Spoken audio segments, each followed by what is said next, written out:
Zoti Makolli, do ta nisim atë që ndodhi në Davos në forumin ekonomik, ku e pranishme është Vjosa Osmani që përfaqëson Kosovën, e cila afirmosi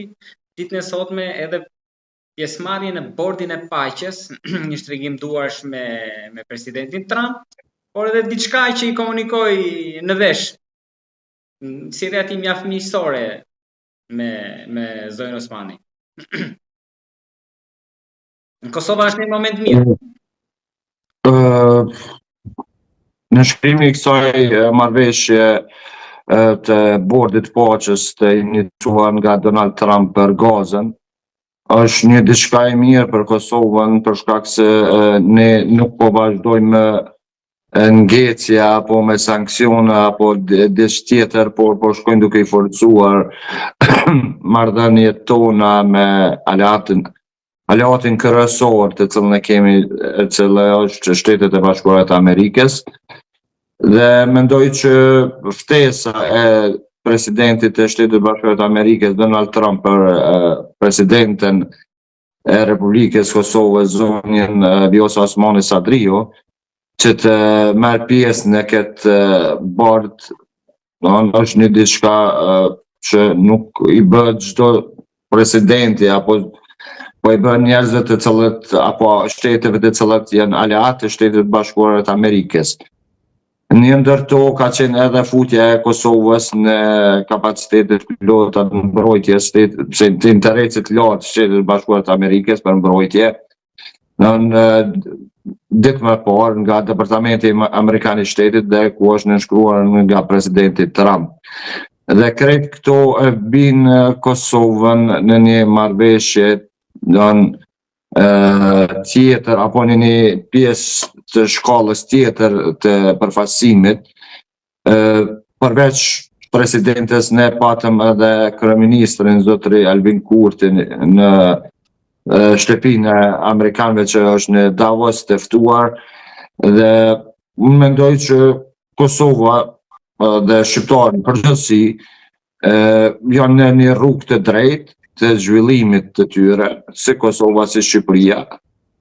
Dhe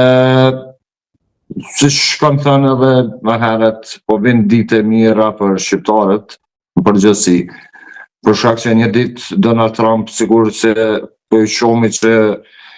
përbën rendin në botëror, një ditë mund të vë edhe Ballkanin në një pozitë që do të thotë që shikoni, kemi rregull, jemi të gjithë do një shohmi në Ballkan, por tani më Kosova duhet i bashkohet Shqipërisë, ose të bëhet një konfederat, të kemi një president me dy kryeministra do në përfaqësimit të konfederatës, dhe pjesë tjera të cilat i ka eliminuar kohë më parë Evropa nga Shqipëria. Mendoj që 2030 populli shqiptar përgjithësi do ta gjejë në rrethana tjera në rast që përfaqësuesit tonë politik do t'i prinë këtyre aleancave dhe do të punojnë fort për formimin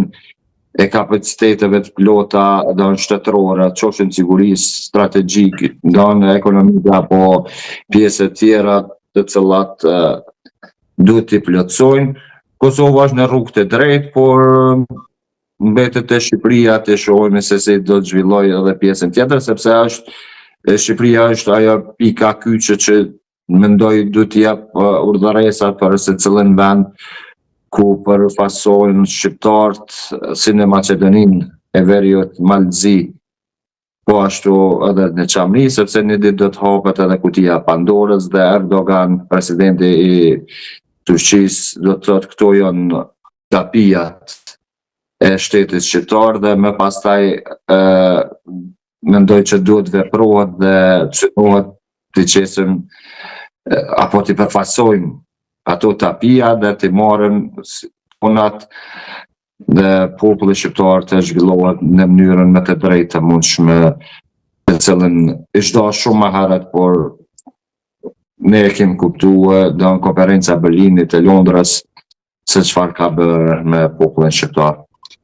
Zoti Makolli, një situatë hipotetike për të marrë disa skenar të mundshëm. çfarë mundet të ketë kërkuar zonja Osmani presidentit Trump tek ai komunikimi që pati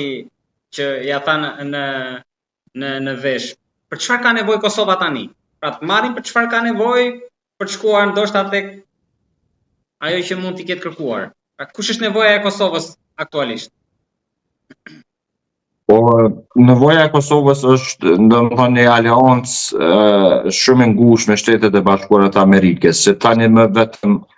është duke e forcuar. Dhe ajo aleancë në përgjithësi, përveç përfaqësimit diplomatik ku ato shtete nuk e kanë njohur Kosovën,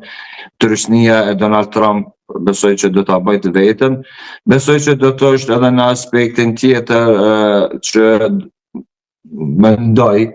që një ditë Donald Trump mund të zbarkoj edhe në Kosovë.